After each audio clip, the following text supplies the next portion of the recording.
Close your eyes and imagine sinking into a bed made of millions of rose petals, each petal soft, silky, and carrying the gentle fragrance of nature.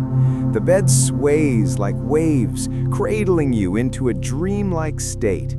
At first, it feels like the most luxurious sleep you could ever imagine. But what happens when your dreams turn a little too real? Let's step into this world of petals and see what it truly feels like to sleep on roses. As you lower yourself onto the rose petal bed, you instantly feel a feather-like softness. Each petal brushes against your skin, cool and tender.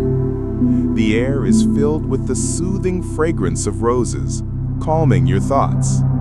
The petals move beneath you like a gentle sea, supporting your body in ways no mattress ever could.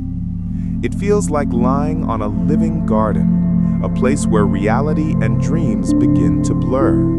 As you lie back, the petals shift and rise, almost like they're hugging you. Every curve of your body is cushioned, every movement answered with softness.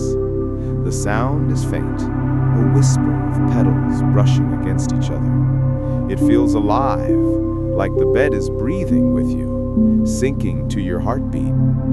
The calm fragrance grows stronger, almost like the roses are whispering lullabies to put you to sleep. The longer you rest, the more it feels like you're floating. The petals sway like gentle waves, lifting you higher and lower with every breath. It's as if you're drifting in the clouds, only scented with roses instead of rain. The world outside disappears, leaving only the rhythm of petals and your heartbeat. You close your eyes, surrendering completely to this flow. At first, the petals are cool, but as your body settles in, warmth begins to rise. The roses adapt, cocooning you in a cozy embrace. The gentle heat combined with the fragrance relaxes every muscle in your body. It feels like nature itself has built this bed to hold you, to heal you, to let you forget the world outside. As you drift toward sleep, the petals seem to whisper stories. You imagine walking through endless rose fields, each step releasing more fragrance, each breeze carrying music. The bed of petals is no longer just a bed.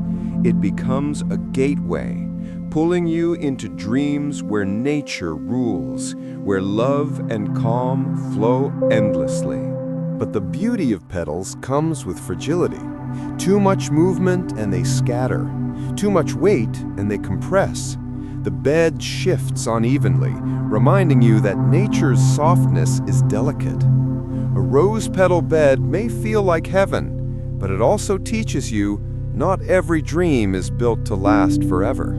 At first, the fragrance is calming, but as the petals surround you more, the smell deepens, filling every breath.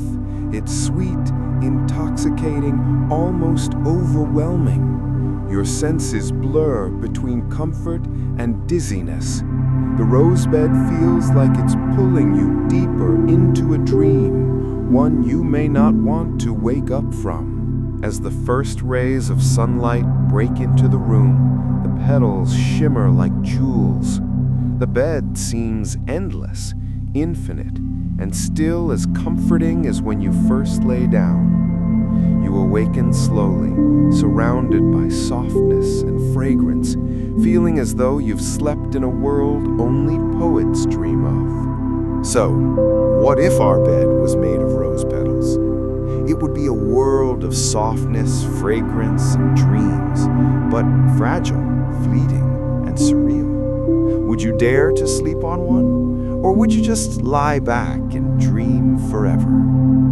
If you enjoyed this journey, don't forget to like, share, and subscribe to Dreamy What Ifs, where imagination becomes reality.